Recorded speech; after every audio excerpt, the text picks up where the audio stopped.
गुरुवार शांति पाठ में और पूजन के बाद जो हम शांति धारा और शांति पाठ में कुछ लौकिक आकांक्षाओं की शब्द आते हैं, और हम भी जीवन में जब कभी कमज़ोर पड़ते हैं तो श्री जिनेंद्र भगवान के सामने या गुरु जी के सामने कुछ अपने सांसारिक आकांक्षाएं भी मन में कर लेते हैं, और इनमें और भोगाकांक्षा में, निदान में और फिर निदान शल्य में क्या क्या अंतर है महाराज, और क्या सावधानी? बहुत अंतर है।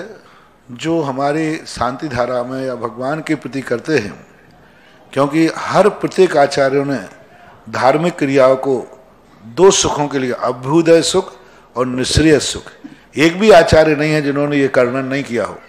अभ्युदय सुख की प्राप्ति होती है।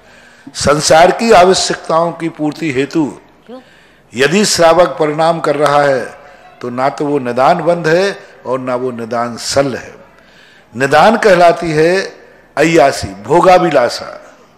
भोगाभिलाषा जैसे भोजन कर रहा है, भोजन करना भोग नहीं है, लेकिन चटक बटक वाला भोजन करना ये भोग में आता है। यानी जिस चीज, जो जिंदगी के लिए जिन चीजों की आवश्यकता है उन चीजों की इच्छा करना, चाहे धर्म से चाहे पुरुषार्थ से, निदान की कोटि में नहीं आएगा। लेकिन भोगों की अय्यासी करना, जितने शास्त्रों में वर्णन है, आज तक कोई ने साथ में नहीं लिखा। एक भिखारी ने रोटी नहीं मिल रही थी तो भगवान से कहा, भगवान मुझे रोटी मिल जाए, ऐसा निदान करके व्यक्ति नरक गया। जितने निदान बंद के उदाहरण मिले, पूज्यवर जिनसेन स्वामी ने महापुराण के अंदर भी लिखा, हरिवंश पुराण में, निदान बंद का भोगाभिलाषा। उन्होंने कहा मुझे 3 खंड का राज्य मिले।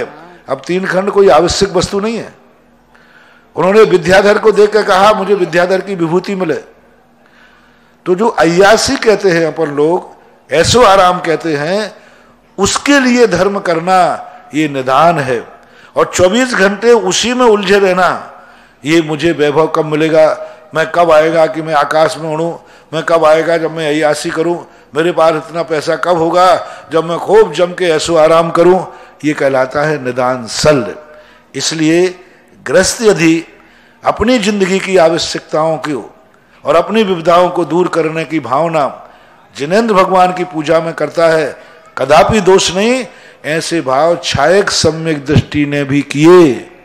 भरत चक्रवर्ती ने भी अपने आप के, अपने जीवन के दुख मिटाने के लिए अभिषेक और पूजन करने गया, भक्ति करने गया।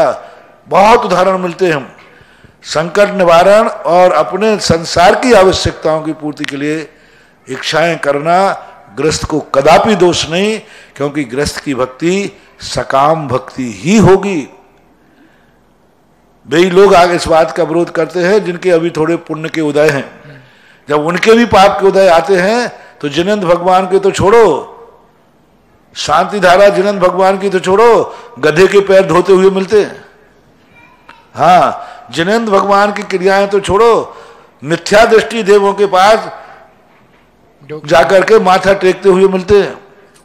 तो ये सब बातें जैन आगम, बहुत उदार दर्शन है। जैन आगम में इन सब चीजों का वर्णन मिलता है। इसको निदान नहीं मानना चाहिए, ऐसा।